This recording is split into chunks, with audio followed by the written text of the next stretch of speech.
I'm here today to share a few thoughts on exponential thinking. I'll probably introduce myself at the end, but first, I'd like to get into why I'm abundance inspired, how I cultivated that mindset and used it to create a company, and what I think the future holds for opportunity. Almost 2 years ago, I was at what I consider to be my personal rock bottom. I graduated as a mechanical engineer. About 4 months prior, took a job that I absolutely hated. And without too much thought, I quit that job to start a suburban microfarm. About a week in, I found out suburban microfarms don't pay the bills, especially in January in Northeast Ohio. So I chased down the girl of my dreams and ended up in West Michigan. Picked up another dead-end job I hated and began to think a lot. I knew I wanted to do something, but I didn't know what, and I wasn't sure how.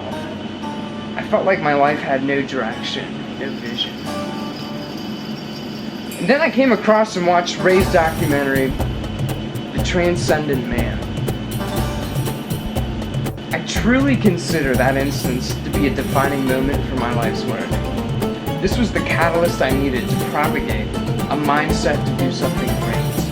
It caused a personal paradigm shift in my entire perception of how the world operates.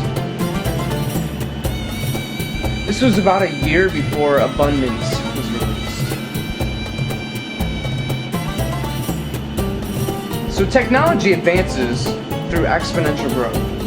Ray always uses the example of a smartphone in your pocket is 1,000,000 times smaller, 1,000,000 times cheaper, and 1,000 times more powerful than a $60 million supercomputer was in the 1960s. In February of last year, Abundance is published, and I buy the book the day it's released. I know at this point I want to contribute towards solving a big problem, but I still wasn't sure what that looked like. I had familiarized myself with the concept practiced at Singularity University of developing a 10 to the 9th plus business, a company that would positively affect the lives of over 1 billion people. I used this concept as a constraint for coming up with ideas. If the idea didn't contribute towards solving a problem for at least 1/7 of the global population, I wasn't going to work on it. 2 months after reading Abundance, I came across an article that just floored me. I can't remember where I first saw it, but it was something to the effect of, by the year 2050, there will be over 9.3 billion people living in the world. If we continue to farm the same way we do today, we won't have enough arable land on the face of the planet to feed that many people.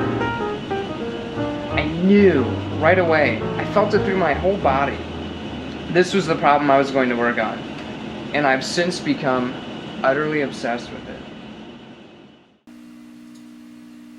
I believe agriculture to be the most unsustainable industry in the world right now. It affects every single person on this planet. Everyone knows farming is unsustainable. From a pure physics and math perspective, as far as agriculture is concerned, we're hemorrhaging natural resources. After 6 months of designing and iterating solutions to this problem, myself and my co-founder, Austin, who designs prosthetic hands, started a company called Future Tech Farm. The entire foundation for this company is based on exponential technological design in order to create a ubiquitous food production technology to replace farming as we know it today. We are creating a sustainable food production platform, which will only be possible if based on technology, keeping in mind geometric growth and advancements. Technically, we call this a distributed farming platform with a physical and virtual representation. Simply put, we're designing personal autonomous food production systems that would grow all of your fresh food within your own living space. With a networked and distributed food production platform, there won't be a need for transportation of fresh food.